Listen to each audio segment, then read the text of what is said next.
गज केसरी योगा तो आप बहुत अमीर होंगे कि आपके ये योगों पर आप आलसी हो। आपकी कुंडली में गज केसरी योग, आप 12-12 बजे तक सो के ना उठ रहे हो। आपकी कुंडली में राजयोग हो लेकिन आप माँ की इज्जत ना करते हो। आपकी कुंडली में अच्छी अच्छी चीजें हो लेकिन आप लेट लतीफ हो, शॉर्टकट्स लेना चाहते हो। राजयोग क्या कर लेगा? आपकी किस्मत की चाबी जो होती है ना, हमेशा याद रखना वो क्या होती है, आपकी वाणी होती है। एक राजयोग वाला व्यक्ति था, उसकी कुंडली में गज केसरी योग, उसकी कुंडली में सारे राजयोग, लक्ष्मी नारायण योग, उसकी कुंडली में सब कुछ। मेहनती, वो जबरदस्त ईमानदार हो सकता है। आपने पानी में देखा है, हर वो मछली कांटे में फंसती है जिसका मुंह खुला होता है।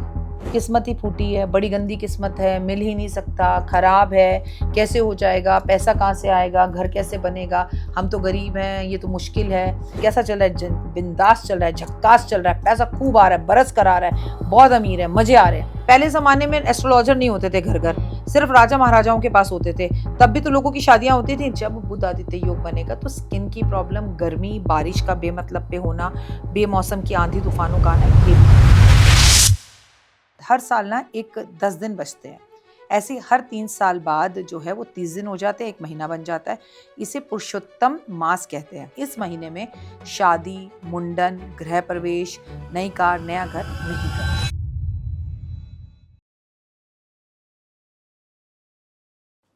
अधिमास यानी पुरुषोत्तम मास आ रहा है। सही उपाय कर लिए तो धन रुक जाता है और गलत कर दिए तो नुकसान भी हो जाता है। जीवन में धन वर्षा कैसे की जाए, करोड़पति कैसे बना जाए और राजयोगों को एक्टिव कैसे किया जाए, अगर ये सवाल आपके मन में है तो आज का एपिसोड आपके लिए है, क्योंकि आज हम इन्हीं सभी बातों पर चर्चा करने वाले हैं एक जानी मानी और प्रसिद्ध एस्ट्रोलॉजर के साथ, जिन्होंने ना सिर्फ एस्ट्रोलॉजी से अपना जीवन बदला बल्कि हजारों लोगों की जिंदगी में भी बदलाव लाया है। जितनी ये दिखने में खूबसूरत हैं, उतनी ही खूबसूरत इनकी सोच और इनका ज्ञान है। दूसरों की भलाई करना और लोगों को आगे बढ़ाना इनकी पहचान है। तो बिना देर किए जोरदार स्वागत करते हैं डॉक्टर वाई राखी जी का। बहुत बहुत स्वागत है मैम। इससे पहले 2 लाइनें और दर्शकों को आपके बारे में कहना चाहूंगी, क्योंकि जब मुसीबत में कोई हो और उसे उन चीज़ों को उपाय से बाहर निकाले, क्योंकि मैंने आपके चैनल पे देखे सभी भगवान से जुड़े उपाय थे, कितने लोगों की किस्मत आपने बदली है, तो वो एक देवदूत हो जाता है। तो मैं थोड़ी सी बात आपके बारे में और कहना चाहूंगी कि डॉक्टर वाई राखी एक नाम ही नहीं, एक जज्बा है। संघर्षों की आग में तपकर जो बनी वो हिम्मत का दरिया है। खूबसूरती चेहरों पर होती है पर इन्होंने सोच को खूबसूरत बनाया है। खुद उठी ही नहीं, हर गिरते इंसान को भी उठाया है। यही वजह है कि ये सिर्फ सफल नहीं खास है, क्योंकि हर दिल से निकली दुआ में आज इनका ही नाम है। बहुत बहुत स्वागत है एक बार फिर से मैम आपका हमारे पॉडकास्ट में, और thank you so much ma'am कि आपने हमारे पॉडकास्ट के लिए टाइम निकाला।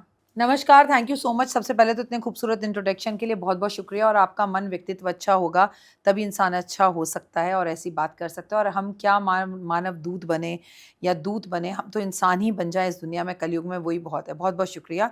और बात रही जहाँ तक कि कीमती समय निकाला, तो समय आप लोगों के लिए ही है और इससे लोगों का भला होता है। तो पुरुषोत्तम मास, आपने टॉपिक इतना अच्छा लिया, 17 मई से इसकी अहम जानकारी लोगों को ज़रूर होनी चाहिए। बताइए क्या सवाल है आपके? मैम सबसे पहला तो यही प्रश्न रहेगा कि अधिमास, पुरुषोत्तम मास आने वाला है, कैसे लोग अपने जीवन को बदल सकते हैं। और क्योंकि फुल एपिसोड हमने रखा है कि लोग जो है धन की कमी को दूर करें, करोड़पति बने, राजयोगों को एक्टिव करें, तो थोड़ा इसके बारे में बताएं। देखिए, राजयोग हर किसी की कुंडली में होते नहीं, और राजयोग है तो उसको एक्टिव करने की ज़रूरत ही नहीं, वो तो एक्टिव ही है जब भगवान ने आपको दे के भेजा है। लेकिन ऐसा भी कभी नहीं होता कि पुरुषोत्तम मास आते ही आप धनवान बन जाएं, करोड़पति बन जाएं। आपने शुरू एंट्रेंस में बोला कि क्या ऐसा करें कि राजयोग बन जाए, और क्या ऐसा कुछ गलत ना करें जिससे नुकसान हो। कोई ऐसा गलत काम आप नहीं करेंगे जिससे नुकसान हो। हम इस पॉडकास्ट को करने के लिए बैठे हैं, लोगों की भलाई के लिए, लोगों को डराने के लिए। किसी भी तरह की बात के आपके सवाल का जवाब दूं, सबसे पहले बात करते हैं कि पुरुषोत्तम मास होता क्या है। देखिए, जैसे हमारे यहाँ सौर कैलेंडर होता है, जिसे हम अंग्रेजी कैलेंडर कहते हैं, 1 जनवरी को हम एक दूसरे को हैप्पी न्यू ईयर कहते हैं। ऐसे हिंदू पंचांग का एक कैलेंडर होता है जिसमें हर 3 साल बाद, हर साल ना एक 10 दिन बचते हैं। ऐसे हर 3 साल बाद जो है वो 30 दिन हो जाते हैं, एक महीना बन जाता है। इसे पुरुषोत्तम मास कहते हैं। हुआ क्या, हर महीने को किसी देवता ने अपना नाम दे रखा है। कोई नवरात्रे से देवी ने अपना नाम दे रखा है, तो कोई सावन है तो सावन में महादेव ने अपना नाम दे रखा है, तो कार्तिक है तो भगवान विष्णु ने अपना नाम दे रखा है। हर महीने का कोई ना कोई अधिष्ठाती देवता है। लेकिन जब पुरुषोत्तम मास हुआ तो उसका कोई समय नहीं था, तो वो जो महीना था वो रोने लगा कि भाई मैं तो मल मास हूँ, इसमें कोई शुभ काम नहीं होंगे। तो वहाँ से नारायण नारायण जो हमारे पहले पत्रकार हैं वो गुजर रहे थे। उन्होंने कहा भाई रो क्यों रहे हो? तो बोले कि भाई ऐसा है कि मेरे को तो कोई देवता अपना नाम ही नहीं दे रहा। उन्होंने कहा चलो हम तुम्हें भगवान के पास लेके चलते हैं। वो सीधा उन्हें भगवान विष्णु के पास ले गए और उन्होंने कहा कि मेरे को कोई नाम नहीं दे रहा। तो गीता में श्री कृष्ण भगवान ने कहा है, जो कि विष्णु का ही अवतार है, कि देवताओं में मैं देवता हूँ और पुरुषोत्तम, पुरुषों में सबसे उत्तम मैं हूँ। तो उन्होंने कहा आज से इस महीने का नाम पुरुषोत्तम होगा, अपना नाम ही मैं तुम्हें दे रहा हूँ। और इस महीने में किए गए दान पुण्य, हवन, पूजा पाठ, आराधना, अर्चना, स्नान, इसका महत्व ऐसा होगा, ये हर 3 साल बाद आएगा, जो बाकी कभी भी नहीं होगा। और भी चीज़ों का आपको दान पुण्य मिलता है, लेकिन जो इस महीने में मिलता है उसका कभी क्षय नहीं होता, वो खत्म नहीं होता और अधिक होता है।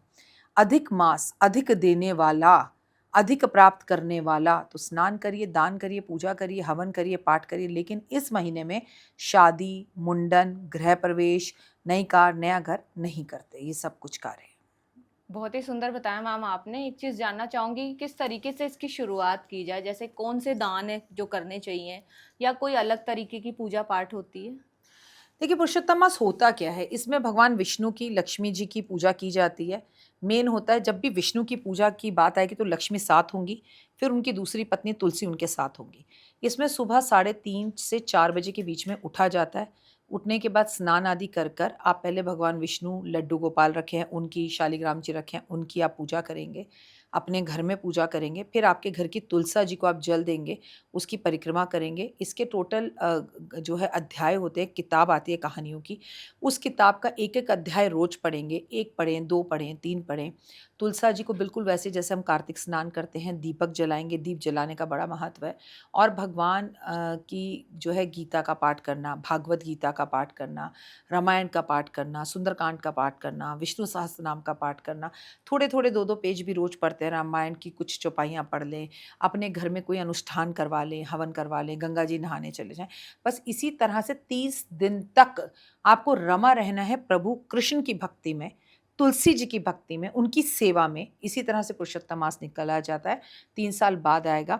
क्योंकि पुरुषोत्तम मास 3 साल बाद आता है तो भई सीधी-सी बात है, 2 प्रदोष एक्स्ट्रा हो गए इस साल, 2 एकादशियाँ एक्स्ट्रा हो गई इस साल, अष्टमी 2 एक्स्ट्रा हो गई, चतुर्थी 2 एक्स्ट्रा हो गई। तो ये सब जो चीज़ें एक्स्ट्रा हैं, इसका एक्स्ट्रा फल आपको मिल रहा है। अधिक मास, अधिक देने वाला, मतलब कम पूजा पाठ से अधिक पुण्य की प्राप्ति आप इस महीने में कर सकते हैं।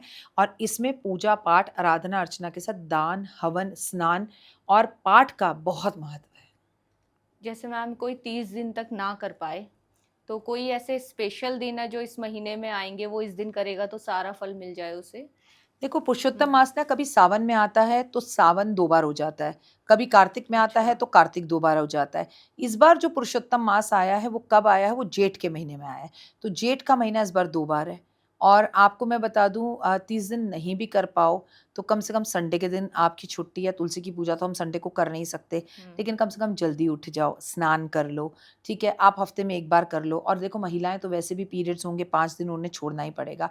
तो आप 30 दिन में से अगर 15 दिन भी कर लो और अगर आप ठान लो, तो आप 30 दिन भी कर सकते हो। बाकी एकादशी पर करो, ठीक है? अमावस पर करो, पूर्णिमा पर करो। अगर आप लगातार नहीं कर पा रहे तो थर्सडे को ज़रूर करो। तो ये वो दिन है कि अगर आप 30 दिन नहीं कर पा रहे तो इन दिनों में तो आप अवॉइड बिल्कुल ना करें। कोई ऐसा उपाय जो कि स्पेशल किया जाए, जैसे कि कुछ स्पेशल उपाय हो? देखिए उपाय का मतलब हुँ। सिंपल सा इतना है कि ये पूरा महीना भक्तिमय है। हुँ। पुरुषोत्तम अधिक प्राप्त करने के लिए हमें इस महीने में गंगा स्नान ज़रूर करना चाहिए। हमें पूरी जगन्नाथपुरी जाके स्नान जो है भगवान के दर्शन करने चाहिए। हमें बांके बिहारी लाल वृंदावन जाके दर्शन करने चाहिए। अगर आप ना कर सको तो अपने घर के आस-पास कोई जगह जनकपुरी भगवान का ऐसा टेम्पल बना हुआ होता है, तो वो वहाँ जाके दर्शन करें। कोई कृष्ण जी का टेम्पल बना होता है, वहाँ जाके दर्शन करें। जगन्नाथपुरी अगर आप उड़ीसा नहीं भी जा पा रहे तो घर के आसपास किसी राम कृष्ण मंदिर में जाकर ही दर्शन करें, क्योंकि मैं मानती हूँ कुछ ना करने से कुछ करना हमेशा अच्छा होता है, तो इससे लाभ होगा। एक चीज़ और मैम, क्योंकि ये एपिसोड हमने रखा ही है कि जिनको धन की कमी हो रही है, वो धन की कमी को दूर कर सके। किसी के जीवन में अगर धन से जुड़ी समस्या है, क्या स्पेशल उपाय कर सकता है वो? देखिए, सबसे पहली बात तो मैं बता दूँ कि विष्णु और लक्ष्मी की पूजा करने हुँ। से धन की समस्याएँ हमेशा खत्म ही होती हैं। और जब 3 साल बाद एक ऐसा महीना आ रहा हो जिसमें आप विष्णु की और लक्ष्मी जी की पूजा कर सकें, तो वो आपको लाभ ही लाभ दे सकता है। तो इसके कुछ नियम हैं, मैंने आपसे कहा ना, आप वर्किंग हैं, आप सुबह नहीं उठ सकते, आपके बच्चे हैं, आप रात को देर से सोते हैं, तो भैया आप शाम को तुलसी जी पर दिया जलाइए। आप इस पूरे महीने में शरबत बाँटिए। आपको मालूम है कि मई-जून के बीच में ये पड़ रहा है, 17 मई से शुरू हो रहा है और 15 जून तक है। तो आपको ये मालूम है कि इस टाइम पर क्या है, गर्मी है। तो ऐसे में आप पानी का वितरण रोज़ कर सकती हैं। आप वर्किंग है, ऑफ़िस भी जा रही हैं, तो अपने साथ एक पानी का शरबत की बॉटल बनाकर ले जाओ, अपने ऑफ़िस के गार्ड को दे दो। आप वर्किंग नहीं है, हाउसवाइफ़ हैं, तो आपकी कामवाली को रोज़ एक मीठा शरबत पिला दो, ठीक है? आप दान पुण्य करो, तुलसी पर शाम को दिया जलाओ। पूरे के पूरे इस 30 दिन विष्णु सहस्त्र नाम का पाठ करो, लक्ष्मी सहस्त्र नाम का पाठ करो। धन चाहिए तो धन बाँटो। रोज़ ₹1 आप ज़रूर किसी ज़रूरतमंद को दें। नमक और चीनी का दान करें, बीपी शुगर कंट्रोल में रहेगा। आपको अगर धन चाहिए, जो चाहिए वो देना होगा। आपको सम्मान चाहिए, सम्मान दीजिए। आप मुझसे आप करके बात कर रही हैं, मैं आपसे आप करके बात कर रही हूँ। आप मुझसे तू तड़ाक करेंगी, शायद मैं भी तू तड़ाक कर लूँ। तो आप जो हुँ। चाहते हैं ना, कलयुग में आपको वही मिलता है। तो अगर पैसा चाहिए तो पैसा बाँटें, बिल्कुल सही कहा मैम आपने, जो आप देते हो वही मिलता है। वही वही आपको मिलता है। जी। कई लोग मैम बहुत मेहनत करते हैं, फिर भी उनके पास पैसा रहता नहीं है। कौन-सा ग्रह इसके पीछे दोषी रहता है? देखिए, कोई ग्रह इसके पीछे दोषी नहीं रहता, 2 तरह की चीज़ें इसके पीछे होती हैं। हुँ, आपने कहा कई लोग बहुत मेहनत करते हैं, पैसा टिकता नहीं, ना टिके आ तो रहा हुँ, है ना? तो सवाल तो पहले ये है, कई लोग तो ऐसे बहुत मेहनत करते हैं, फिर भी पैसा नहीं आता। लेकिन अगर आप बहुत मेहनत कर रहे हैं और पैसा नहीं आ रहा, तो वो ईज़ी मनी है। ईज़ी मनी है, इसका मतलब वो जल्दी आ रही है और जल्दी जा रही है। आप पहले ये समझिए, कहीं आप ब्याज पे तो नहीं पैसा खा रहे, कि कोई आपको रोक कर, तड़प कर तो पैसे नहीं दे रहा, कहीं आप धोखे से तो नहीं पैसा ले रहे।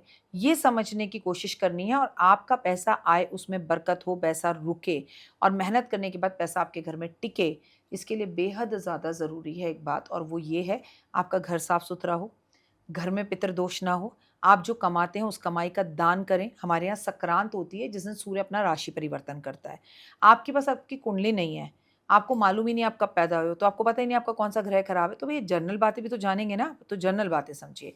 आपको ये समझना होगा कि अगर आप संक्रांत पर अपनी कमाई का दान करते हो, अगर अमावस पर पितरों के लिए तर्पण करते हो, अमावस पर पितरों की पूजा करते हो, पितृ गायत्री करते हो, तो आपके घर में धन आएगा भी, रुकेगा भी, बरकत भी होगी, दीन दुगनी रात चौगुनी, आप तरक्की भी करेंगे। आप खुद हाय राम, खाए जाऊँ, आपने कभी प्यासे को पानी पिलाया नहीं तो मंदिर जाने से क्या फ़ायदा? फिर आप कहें जी कौन-सा राजयोग? फिर आप कहें जी कैसे पैसा रुके? आप अपने अंदर झाँकिए, कलयुग है, जो देंगे वही मिलेगा। तो मैंने आपसे कहा ना, आपकी कमाई का कुछ हिस्सा दान में जाना चाहिए। ये केवल हमारा ही धर्म नहीं, और धर्म के लोग भी बोलते हैं, और सनातन का तो हिसाब है, खाने से पहले खिलाओ। एक और चीज़ मैंने देखी कि कई लोग होते हैं, कई लोग भलाई का काम कर रहे होते हैं। शुरू से ही उनका जीवन ना संघर्ष में ही निकला है। रिश्तों से उन्हें हमेशा मतलब कि कोई लाभ नहीं हुआ। चाहे सगे रिश्ते भी हैं, कभी चाहे सगे भी रहे उनके, फिर भी उनको मतलब उनसे कभी प्यार नहीं मिला, धोखा ही मिला, संघर्ष में कट गया और करा उन्होंने भलाई का काम, एकदम बेचारे टाइप या फिर भोले बने रहे। तो इसके पीछे क्या ग्रह होते हैं, कौन से होते हैं? आपने खुद ही सवाल का जवाब दे दिया हुँ, कि भोले बने रहे, भोले हुँ, बनने की ज़रूरत क्या है? आपने एक बार एक चीज़ से धोखा खा लिया, तो आप हुँ, देखिए, सबसे बड़ा ग्रह है कि आप लर्निंग में रहें, सीखें। एक बार एक गलती कर ली, उसे दोबारा ना दोहराएँ। कुंडली के अंदर जब भी शनि के साथ चंद्रमा बैठकर विष योग बनाता है, तो इंसान धोखे खाता है। वो अपनों से भी धोखे खाता है, प्यार में भी धोखे खाता है, ओवर इमोशनल होता है और मन उसके मूड स्विंग्स, एंग्ज़ायटी होते हैं। तो खाली हर चीज़ आप सिर्फ़ जो है ग्रहों से मत जोड़ें, अपने हुँ। प्रारब्ध से भी जोड़ें। कई बार मैंने देखा लोगों की कुंडली बहुत अच्छी होती है, एक भी दोष नहीं होता, लेकिन इंसान तो दुखी होता है, उसके प्रारब्ध के कर्म है, उसका पिछला है, जो हिसाब इस जन्म में वो चुका रहा है। आपने किसी का बुरा नहीं किया, लेकिन फिर भी लोग आपका बुरा कर जाते हैं, और आप अक्सर लोगों को ये कहते सुनते हैं जाते-उठते, हमने तो कभी किसी का बुरा इस जन्म में किया नहीं, फिर हम क्यों? तो इसका मतलब ये प्रारब्ध चला आ रहा है। जो कर्म कट रहे हैं, जो आपका बुरा कर रहा है, उसका भी धन्यवाद कीजिए, थैंक यू बोलिए, और मन ही मन में सॉरी बोलिए कि पता नहीं किस जन्म में कौन-सा मैंने तेरे से कर्जा लिया है, जिसका तू अपमान मुझे दे रहा है या जिसका धोखा तूने मुझे दिया, जा मैं तुझे माफ़ करता हूँ, तू भी मुझे माफ़ कर। ये ज़रूर बोलिए। और देखिए, गीता में श्री कृष्ण भगवान ने कहा है, हर पेड़ में, हर कण-कण में, हर नदी में, हर शाखा में, हर इंसान में मैं हूँ। मैं भगवान हूँ, मैं कृष्ण हूँ। ये जो तेरे सामने तेरे भाई बहन खड़े हैं, ये भाई जो तेरे खड़े हैं, ये मर चुके हैं, तेरे गुरु तेरे शिष्य, इन्हें मैं पहले ही मार चुका हूँ। तुझे तो सिर्फ कर्म करने के लिए कह रहा हूँ। तो ये सृष्टि के अंदर करता वो, भरता वो, धरता तो हम। तो सिर्फ एक अभिमान में है कि हम सब कुछ कर रहे हैं। ये विधि का विधान जैसे चल रहा है वैसा चलता रहेगा, लेकिन आप भूले ना बने रहें, ये कलयुग है। और रिश्तों को हमें बहुत ज़रूरत है, क्योंकि सोमवार मंगलवार बुधवार परिवार, हम परिवार के बिना नहीं चल सकते। लेकिन एक नेचर होती है ना, हमें सामने वाले इंसान की समझ में आ जाती है। जहाँ एक बार धोखा खा लो, वहाँ से थोड़ा सा पीछे हो, या अगर पीछे ना रहा जा सके रिश्ता, चलें, लेकिन सावधान होकर चलें। एक गलती को बार बार रिपीट ना करें आप। ऐसा क्यों होता है मैम कि कुछ लोगों के साथ बार-बार चोरी होती है, पैसों का नुकसान होता रहता है? पहली बात तो मैं ऐसा मानती हूँ कि वो ईज़ी मनी है तो ईज़ी तरीके से चली जाएगी। हुँ। लेकिन आपकी कुंडली में आपका गुरु खराब है, आपका शुक्र खराब है, ठीक है? गलत घर में बैठा है, कम डिग्री का है, किसी और गुरु के साथ राहु बैठ के गुरु चंडाल दोष बना रहा है, या आपकी नियत ही खोटी है, आपके पास कुंडली नहीं है, आप कुंडली नहीं दिखा सकते, लेकिन आपको पैसों का नुकसान बार-बार हो रहा है, तो आपने उस पैसे को गलत तरीके से कमाया, वो जितनी स्पीड से आएगा उतनी स्पीड से जाएगा। जैसे नशा जितनी तेज़ी से चढ़ता है उतनी तेज़ी से उतरता है। ये पूरा विधि का विधान जो है कर्म फल पर निर्धारित है। कौरवों ने जो किया वो उन्होंने भरा। 100 कौरव 5 पांडवों से हार गए। यहाँ पर पांडवों के पास कोई बड़ी सेना नहीं थी, कुछ नहीं था। जज़्बा था, विश्वास था, भगवान थे। तो ये याद रखना कि कोई कितना उछल ले, आपका बिगाड़ वो कुछ भी नहीं सकता। अगर आप भगवान के साथ हैं, भगवान आपके साथ है और आपका उन पे अटूट विश्वास है। कर्म अच्छे कीजिए, किसी को दुःख मत कीजिए, किसी की आँख में आँसू आपकी वजह से ना हो, किसी की बदनामी आपकी वजह से ना हो, किसी के लिए अपशब्दों का प्रयोग आप ना करें। आप सब कुछ कमाएँगे। एक बात मैंने हमेशा देखी है कि दौड़ता है अमीर नींद आने के लिए, दौड़ता है अमीर नींद आने के लिए कि भैया मॉर्निंग वॉक कर लूँ, रात को नींद आ जाए, कोलेस्ट्रॉल, शुगर, बीपी सब सही रहे। और एक गरीब जो रहता है खुले आसमान पर, वो गर्म रेत पर भी चैन की नींद सो जाता है। तो पैसे से नींद का आना-जाना लेना-देना नहीं है, बल्कि नरम गद्दे पर नींद नहीं आती और गर्म रेत पर मज़दूर को नींद आ जाती है। यहाँ पर कर्म प्रधान है। वो पूरा दिन मेहनत कर कर 45 टेम्परेचर में ईंटें उठाकर, घबराहट, बेचैनी महसूस कर कर, पसीने में लपलपाता हुआ भी रात को बीवी के हाथ का खाना खा के शान से सोता है, कुछ होश नहीं। कहाँ से क्या कीड़ा निकल रहा है, मच्छर है, कीड़ा है, कुछ नहीं। वहाँ अमीर एसी में भी पूरी रात करवटें बदलता रहता है। कर्म प्रधान है, किसी के पास होने से आपको पैसा ज़्यादा है तो नींद अच्छी आएगी, गारंटी नहीं है। पैसा कम है और आप दुखी रहोगे, गारंटी नहीं है। क्योंकि जो आनंद आप मज़दूरों को करते देखते हैं रोज़ के काम में भी, जो संगीत, जो भक्ति, जो कीर्तन वो ढोलक लेके बजाकर कर लेते हैं बड़े सिंगरों के बिना, वो शायद हमारे बड़े-बड़े घरों में भी नहीं होता। तो चैन और मन का सुकून आपके कर्मों से जुड़ा है, आपके हृदय से जुड़ा है। क्या मैम ऐसे कुंडली में कोई संकेत होते हैं जो बताते हैं कि ये आदमी जो है अमीर बन जाएगा, करोड़पति बन जाएगा, या उसका पहले से ही भाग्य में लिखा होता है? भाग्य में लिखा हुआ है, दैट इज़ तो कुंडली हुँ, ना। हुँ, हाँ, बिल्कुल गजकेसरी योग तो आप बहुत अमीर होंगे, ठीक हुँ। है। शनि आपके लगन में बैठा होगा, मैं मानती हूँ ये मेरी पर्सनल वो है कि वो इंसान बड़ा मेहनती होगा और वो अमीर होगा। बट केवल ये 2-4 योग आपके बन रहे हैं, चंद्र-मंगल चाँदनी योग बन रहा है तो आप अमीर होंगे, ये मैं नहीं मानती हूँ। मेरा पर्सनल अनुभव बता रही हूँ, क्योंकि आपके ये योगों पर आप आलसी हो। आपकी कुंडली में गजकेसरी योग, आप 12-12 बजे तक सो के ना उठ रहे हो। आपकी कुंडली में राजयोग हो, लेकिन आप माँ की इज़्ज़त ना करते हो। आपकी कुंडली में अच्छी-अच्छी चीज़ें हों, लेकिन आप लेट लतीफ़ हो, शॉर्टकट्स लेना चाहते हो, राजयोग क्या कर लेगा? Is it? आपकी कुंडली ही ना हो आपके पास, पर आपको साढ़े 3-4 बजे उठने की आदत हो, ईश्वर पे विश्वास हो, माता-पिता की सेवा हो, एक अच्छा नेचर हो, स्वभाव अच्छा हो, वाणी अच्छी हो, बोलते अच्छे हो, और आपकी किस्मत की चाबी जो होती है ना, हमेशा याद रखना वो क्या होती है? आपकी वाणी होती है। मैं आपको इसका एक एग्ज़ाम्पल बताती हूँ। एक राजयोग वाला व्यक्ति था, उसकी कुंडली में गजकेसरी योग, उसकी कुंडली में सारे राजयोग, लक्ष्मी नारायण योग, उसकी कुंडली में सब कुछ, मेहनती वो ज़बरदस्त, ईमानदार वो ज़बरदस्त। लेकिन उसको सिर्फ़ एक ही आदत थी, यार मैं गाड़ी ले रहा हूँ, यार मैं घर ले रहा हूँ, मैंने 2 करोड़ कमाए, मैंने 10 करोड़ कमाए, मैंने ये कर दिया, मैंने वो कर दिया, शेख ही बताना। और वो गलत कुछ नहीं बोलता था, शेख ही मतलब वो गलत बोल रहा होता, वो जो हो रहा होता था या कर रहा होता था, जो प्लानिंग थी वही बता रहा होता था। लेकिन आपने पानी में देखा है, हर वो मछली काँटे में फँसती है जिसका मुँह खुला होता है, और जिसका मुँह बंद होता है, वो काँटे से बची रहती है। तो भैया घर ले रहे हो, चुप रहो, गाड़ी ले रहे हो, चुप रहो, कुछ काम जब तक मत बताओ, जब तक वो काम आपके सिद्ध नहीं हो जाते। राजयोगी या राजयोग है। कई लोग अपने राजयोगों को खुद खराब कर देते हैं और कई लोग अपनी ज़िंदगी में ज़ीरो से हीरो बन जाते हैं, राजयोग का उनको मतलब नहीं। फॉर एग्ज़ाम्पल शाहरुख खान क्या थे? क्या करते थे उनके मम्मी-पापा? क्या उनका बैक था?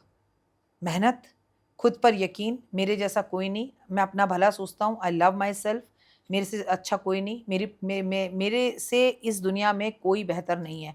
ये जो मैनिफेस्ट पावर है ना, ये जो प्रैक्टिकल थिंग्स हैं, और 99.9% इंसान अपने बारे में नकारात्मक बोलता हुआ ही दिखेगा।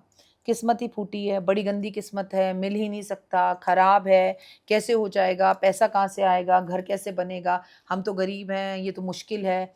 तो जो हम बोलते हैं, यूनिवर्स हमें वही दे देती है। अरे आई एम सुपर्ब, कैसा चल रहा है, बिंदास चल रहा है, झक्कास चल रहा है, पैसा खूब आ रहा है, बरस कर आ रहा है, बहुत अमीर है, मजे आ रहे हैं।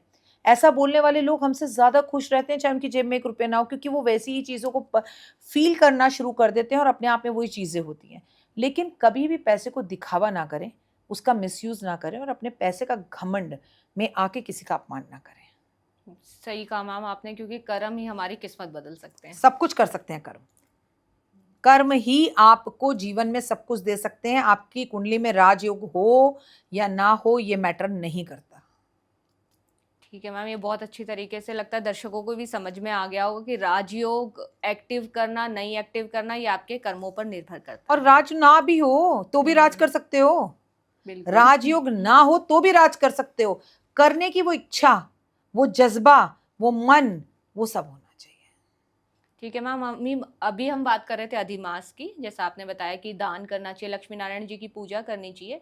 तो राशियों के हिसाब से उपाय ले लेते हैं कि राशियों के हिसाब से कैसे उपाय करें जो कि उनको और लाभ हो। देखिए, मेष राशि की अगर बात करें तो मेष राशि वालों को पूरे अधिक मास में गुड़ का दान करना चाहिए, हनुमान चालीसा पढ़नी चाहिए, हनुमान जी के मंदिर जाना चाहिए और दीपक जलाने चाहिए। वृषभ राशि की अगर बात करें, दूध, दही और घी का दान करना चाहिए, लक्ष्मी चालीसा का पाठ करना चाहिए, लक्ष्मी सहस्त्रनाम का पाठ करना चाहिए। मिथुन राशि वालों को इलायची का, पालक का, साग का, मेथी का, मूली का दान करना चाहिए और इन्हें गणेश चालीसा और गणेश अथर्वशीष का पाठ करना चाहिए। कर्क राशि की अगर बात करें तो फिर से अगेन इनके लिए दही का दान करना, शिव की पूजा करना अत्यधिक उत्तम है और इनके लिए शिव पुराण का पाठ करना, शिव चालीसा का पाठ करना अच्छा है। सिंह राशि वाले आदित्य हृदय स्तोत्र का पाठ करें, सूर्य की उपासना करें, सूर्य नमस्कार, सूर्य प्रणाम करें, ओम आदित्य नमः, ओम सूर्य नमः का जाप करें और जितना ज़्यादा हो सके उतना ज़्यादा इनके लिए अच्छा है कि गुड़ गाय को खिलाएं। अगर मैं कन्या राशि की बात करूं तो कन्या राशि वालों के लिए फिर से बेहद ज़्यादा उत्तम है कि खीरा गाय को खिलाएं और ये जितनी ज़्यादा हो सके उतनी गणपति जी की पूजा करें, गणेश अथर्वशीष का पाठ करें, गणेश जी का नाम लें और किन्नर कहीं पर भी इन्हें मिले पुरुषोत्तम मास में तो उन्हें ये पैसे और चीज़ें गिफ्ट के तौर पर ज़रूर दें।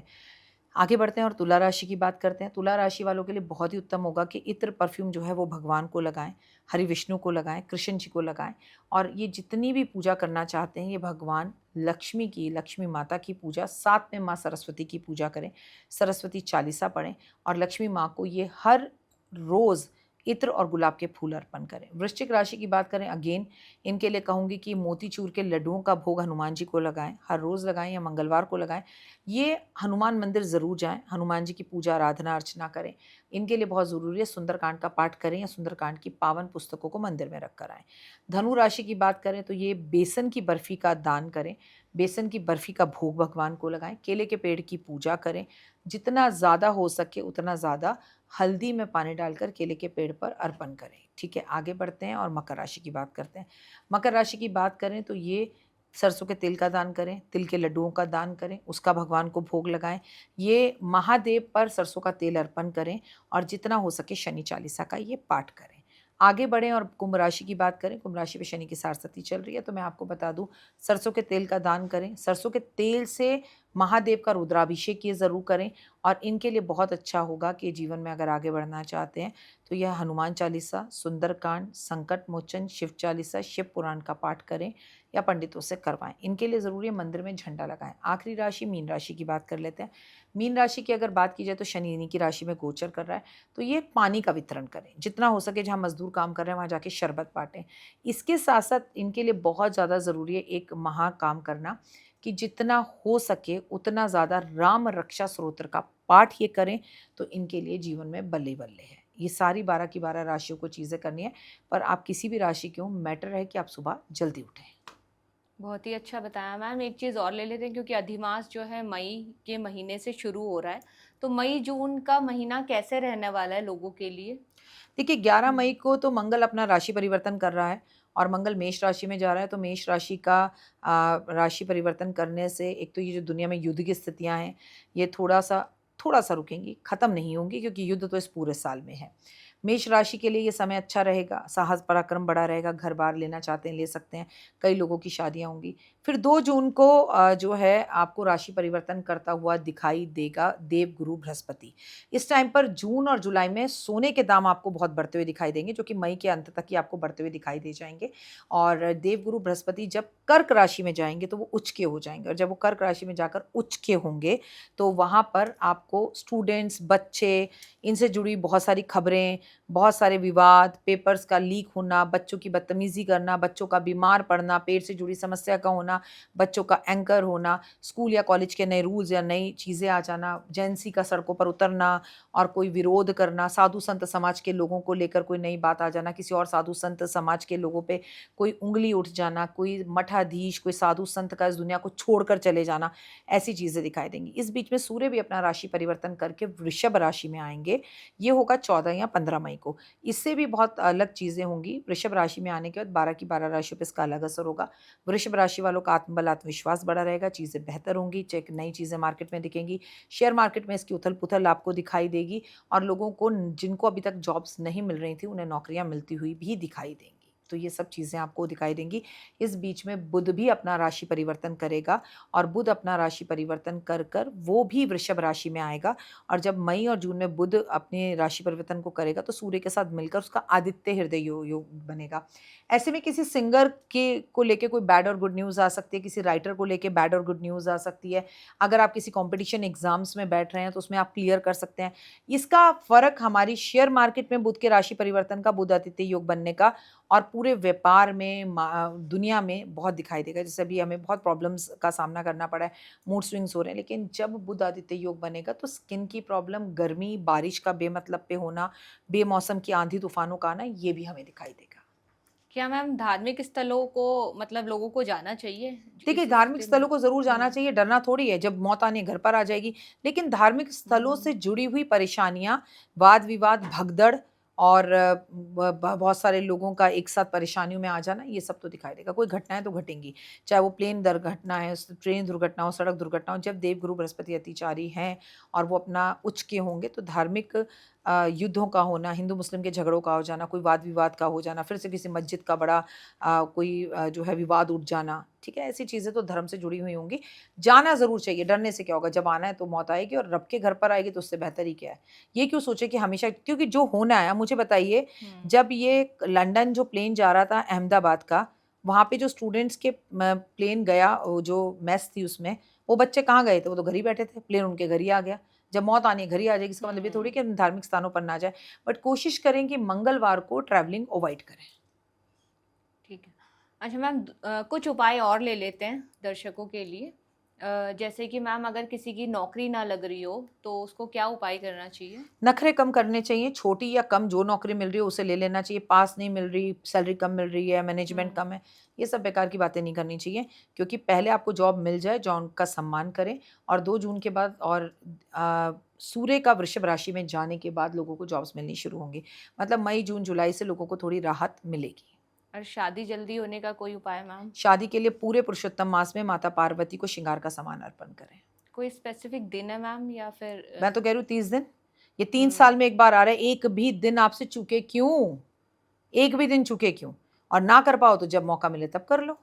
30 दिन के 30 दिन स्पेशल हैं, क्योंकि अधिक हैं, क्योंकि 3 साल बाद आ रहे हैं तो दे आर स्पेशल। किसी के मैम बच्चे नहीं हो रहे तो क्या उपाय करना चाहिए उन्हें? वृंदावन दर्शन कर आएँ इस पुरुषोत्तम मास में, श्री कृष्ण भगवान की आराधना अर्चना करें, अपने घर में बहुत सारे पोस्टर्स लगाएँ जिसमें मल्टीपल बच्चे दिखाई दे रहे हों। घर में अगर किसी के कलेश रहता हो तो कैसे दूर वाणी किया पर जाए? कंट्रोल करें, सबसे पहले चुप रहें, लड़ाई का मुख्य कारण समझें, दूसरों के चक्कर में ताने दे-दे के ना लड़ें। औरतों को ये समझना पड़ेगा कि पति आपका जितना पति अपनी माँ का भी उतना ही बेटा है, और माँओं को ये समझना पड़ेगा कि अब तुम्हारे बेटे की शादी हो गई, वो तुम्हारा ही नहीं बहू का भी है। जिस दिन हम लोगों को ये बातें समझ में आ गई, इस देश से 90% लड़ाइयाँ खत्म हो जाएँगी, और प्रैक्टिकली अगर आपके घर बहुत युद्ध हो रहा है तो अपने घर का वास्तु सही कराएँ। मैम किसी का बुरा समय या फाइनेंशियली वो डाउन होता है तो कैसे पहचाने ज्योतिष के नज़रिए से और कैसे ठीक किया जाए? देखिए, ज्योतिष की नज़र से पहचानने की ज़रूरत नहीं, जिसका वक़्त बुरा है वो तो खुद ही बता देगा आके कि मेरा वक़्त बुरा है, मेरा समय खराब चल रहा है। लेकिन सब कुछ आपको स ऐसा क्यों लगता है कि ज्योतिष से है? ज्योतिष को साइड रख दीजिए ना। पहले ज़माने में एस्ट्रोलॉज़र नहीं होते थे घर-घर, हुँ। सिर्फ़ राजा-महाराजाओं के पास होते थे। तब भी तो लोगों की शादियाँ होती थीं, तब भी तो चीज़ें होती थीं। कर्म करते थे वो लोग, कबूतरों को बाजरा, गाय को रोटी, कुत्ते को दूध, चींटे को खाना, बहन को घर बुलाना, इज़्ज़त देना, सम्मान करना, अपमान नहीं करना, घर आए को पानी देना, किसी के घर पूछ कर जाना, किसी के घर आना, टीवी नहीं होते थे, फ़ोन्स नहीं होते थे, हम लूडो खेलते थे, हम चोर-सिपाही खेलते थे, हम एक-दूसरे को टाइम देते थे, बच्चे जो है बाहर जाकर पकड़म-पकड़ाई खेलते थे, छुपम-छुपाई खेलते थे, पिट्ठू खेलते थे, पोशम भाई-भाई पोशम-पा खेलते थे। हमने खेलने बंद कर दिया खेलों को, हमने एक-दूसरे के एहसासों को बंद कर दिया, मिलना-मिलाना बंद कर दिया। फिर हम कहते हैं कि ऐसा कैसे पता चलेगा हमारे पास धन नहीं आ रहा, 24 घंटे फ़ोन में बैठे रहोगे, लेट-लेट तक सोओगे, सुबह लेट ऑफ़िस जाओगे, बॉस से डाँट खाओगे, जल्दी-जल्दी नौकरियाँ जाएँगी। देखिए, आप ना अपने चैनल के थ्रू लोगों को प्रैक्टिकल चीज़ें करने के लिए बताइए। धन आता ज़रूर है, आपकी कुंडली हो या ना हो। मेहनत करनी है, सुबह जल्दी उठना है, खाने से पहले 2 लोगों को खिलाना है। अपने घर के आस-पास चाहे वो कट्टू गिलहरी हो, चाहे कुत्ता हो, चाहे बिल्ली हो, चाहे गाय हो, आपकी चींटियाँ हों, उनको भोजन देना ये आपकी नैतिक ज़िम्मेदारी है। जिस दिन आप अपनी ज़िम्मेदारियों को ईमानदारी से निभाना शुरू करते हैं, उस दिन से आपके जीवन में पॉज़िटिव रिज़ल्ट्स आने शुरू हो जाते हैं and that is too easy. अगर आप करना चाहें, मान लो और ठान लो तो कर सकते हो। हार जाओ तो आप 100 बहाने बना सकते हो। धन के आगमन के लिए सबसे पहली बात ये है, घर साफ-सुथरा हो, मंदिर साफ-सुथरा हो, नियम से घर के अंदर पूजा-पाठ हो और महीने में 1 बार सत्यनारायण भगवान की कथा ज़रूर हो। बिल्कुल सही कहा मैम आपने क्योंकि मैं भी कर्मों पे बहुत ही विश्वास करती हूँ कि कर्म अच्छा करेंगे तो सब कुछ ठीक होगा। और मैं आपके चैनल को कई टाइम से फॉलो कर रही हूँ मैम, आपकी वीडियोस देखती हूँ क्योंकि मैंने बताया सब पूजा पाठ से रिलेटेड होती है, कर्मों से रिलेटेड होती जी, है, इसलिए मुझे देखना उनको और अच्छा लगता है क्योंकि कर्म ही एक ऐसी चीज़ है जो जिससे इंसान अपनी किस्मत बदल सकता बिल्कुल। है। किसी को अचानक धन लाभ हो जाए या लॉटरी से रिलेटेड, सट्टे से रिलेटेड, तो ये भी मैम इसके पीछे क्या हो शनि, राज है? गुरु, हुँ। बुध, चंद्रमा, मन प्रसन्न हो गया ना एकदम? हुँ। इन सब ग्रहों को आपकी कुंडली में देखना होगा और लॉटरी हर किसी को नहीं लग पाती या हर किसी की नहीं लगती, पर लॉटरी लगती ज़रूर है। तो लॉटरी खरीदने से पहले एक अच्छे एस्ट्रोलॉजर को दिखाकर कुंडली पूछिए कि कब लूँ लॉटरी, कौन-सा नंबर लूँ लॉटरी का, क्या मेरी लॉटरी लग सकती है, उसके बाद लें। लेकिन दुनिया की सबसे बड़ी लॉटरी है, देखिए ईज़ी मनी जल्दी आती है, जल्दी जाती है। लंदन में तो लोग बहुत लॉटरी खरीदते हैं। लॉटरी खरीदने के मैं अगेंस्ट नहीं हूँ, आप ज़रूर खरीदें लेकिन इसके साथ मेहनत भी करते रहें और सबसे बड़ी बात आपका चाहे कोई भी ग्रह हो, अपने ग्रहों को सही करें। सोमवार को शिव की पूजा करें, मंगलवार को हनुमान जी की पूजा करें, बुधवार को आप गणपति और माता सरस्वती की पूजा करें, बृहस्पतिवार को आप विष्णु और केले के पेड़ की पूजा करें। आपके लिए शुक्रवार को महालक्ष्मी की पूजा प्लस माँ संतोषी की पूजा ज़रूरी है। शनिवार को शनि की पूजा और भैरव की पूजा ज़रूरी है। संडे को आपके लिए बहुत ज़रूरी है, सूर्य देव की पूजा करें, पिता की पूजा करें, पिता के साथ सब पिता का सम्मान करें, घर को साफ-सुथरा रखें, माहौल अच्छा रखें, आओ भगत करें, आते को पानी पूछें, किसी के घर ज़रूर जाएँ, किसी को अपने घर ज़रूर बुलाएँ, कटे-फटे कपड़ों में बिल्कुल ना घूमें, कटी-फटी जुराबें पहनकर ना घूमें, सुंदर स्वच्छ बनकर रहें, शुक्र अच्छा होगा, माँ का सम्मान करें, आपका सोम अच्छा होगा, भाई की इज़्ज़त करें, मंगल अच्छा होगा, बहन का सम्मान, बुआ का सम्मान करें, बुध अच्छा होगा, पत्नी को खुश रखें, शुक्र अच्छा होगा, आप अपने गुरु या माता-पिता को खुश रखें, भगवान देव की उपासना करें तो गुरु अच्छा होगा, नौकरों को खुश रखें, शनि अच्छा होगा, पिता और बॉस को खुश रखें, आपका जो है संडे अच्छा होगा, यानी कि आपका सूर्य अच्छा होगा। ये सब कुछ आपको मालूम है, हर ग्रह के साथ एक रिश्ता, एक कर्म जुड़ा है, वो करते चले जाइए, लॉटरी लग गई आपकी।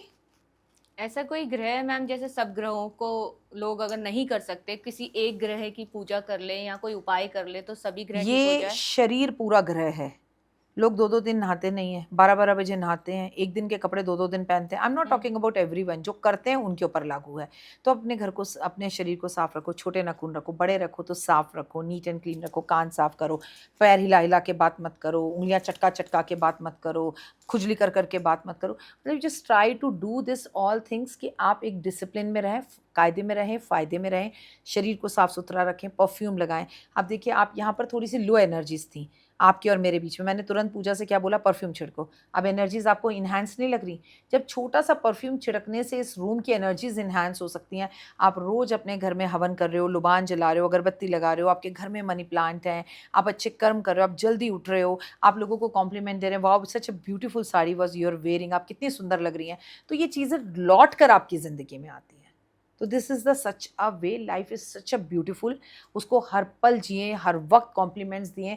कौन क्या कर रहा है, क्या नहीं कर रहा है, जो चला गया उसे जाने दो, जो आ रहा है उसे आने दो।